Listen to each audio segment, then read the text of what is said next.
was when all that stuff happened, when they were introducing more bots into reviewing content, because they were gonna have less people working because of the whole COVID thing, and just, not having as many people working in offices and all that stuff. So it kind of happened by accident, but so good news, happy news is that I'm monetized again, but the not so great part is that whenever something like that happens, YouTube is like an algorithm, right? So all the videos that I had that were doing really well in the algorithm just stopped getting suggested, and I was kind of in this like YouTube doghouse for a while with my content, and I just recently got out of it. People have been telling me they've been seeing my videos being suggested again, and they're getting notifications and stuff, so that's good. But that took, what, if that was March, April, May, June, July, August, September, so like a solid like 5 months, 5-6 months. So yeah, but anyway, just happy to be back and like out of the doghouse. Okay, so that's with YouTube, and all that stuff. Let's see what else. In my relationship update, I'm still getting divorced. That's like a bummer. And I don't want to be like all happy about it when I talk about it, because I'm not happy, but I'm actually in a good mood today. Which is like, I'm starting to feel more back to normal. I think that obviously this is something that I never wanted, and there's been a lot of things that I had to process and accept with this, and like what this means and how it changes my life. And one of the things that's helped me a lot, and I think could help you, is that how a person treats you is not a reflection of you, it's a reflection of them. And I don't know, that's helped me, because I think a lot of the times you can base your own self-worth on how you're treated by other people, and it shouldn't be that way. And I'm not seeing that indirectly based on that relationship. I don't want to get into any specifics of like why things, whatever.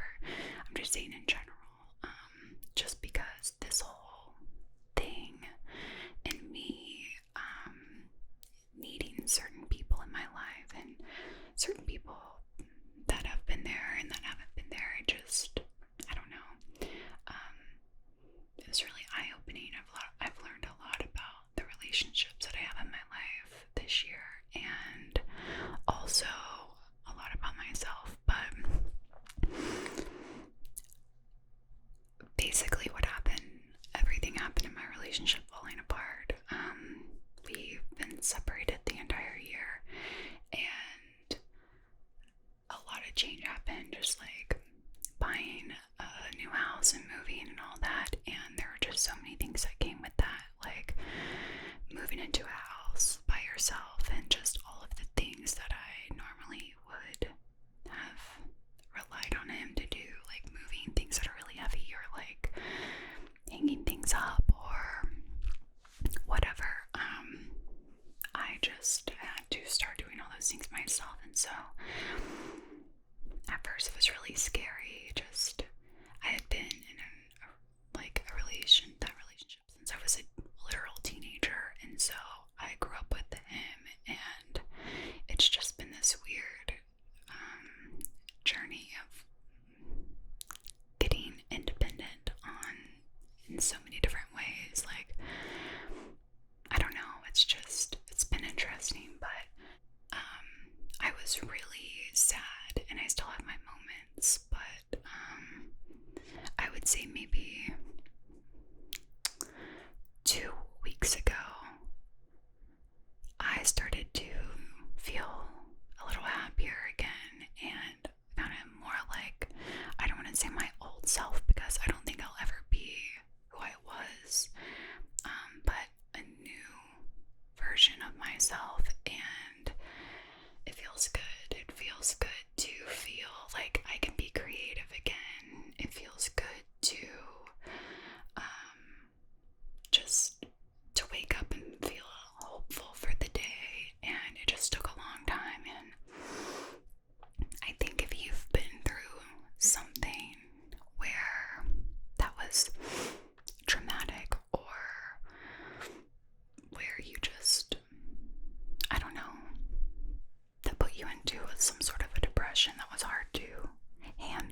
I started to feel, especially I think because of like what my job is, to be in the public eye or whatever, to a certain extent, I felt like I had this pressure on me to get through it quickly. And like, I understand when I explain a situation that's bad, it's easy to be like, okay, well, clearly you're doing what's best for you, get over it. But things just take time, and I think everyone heals and processes things at their own pace, and some people it takes longer than others, and there's no,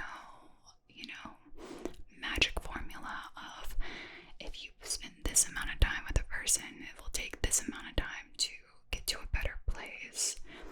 And I just felt a lot of pressure to be happy and to be this version of myself that, that's why people like me or whatever, like my content, is because I'm like happy go lucky or whatever.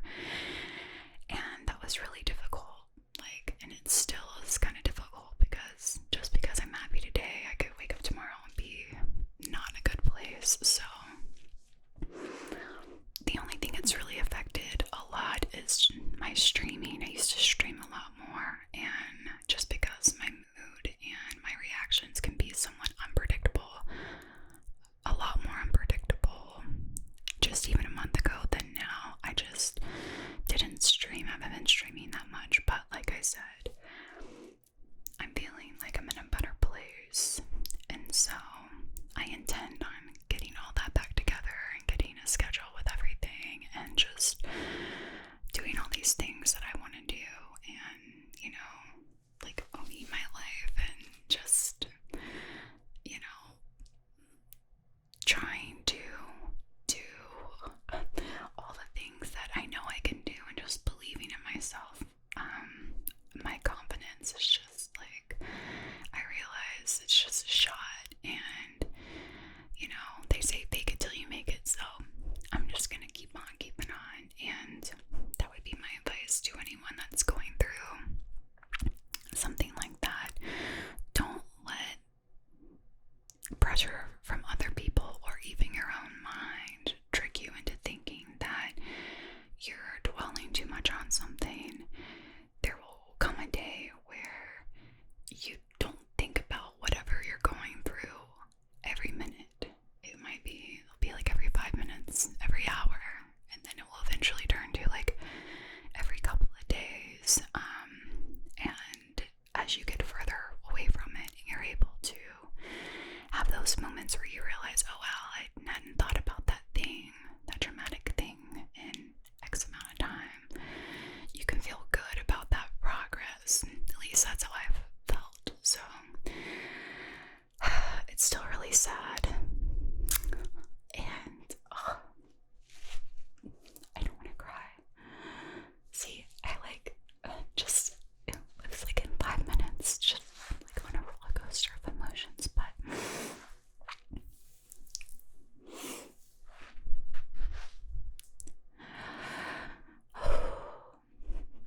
it's a journey,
I'm still not completely like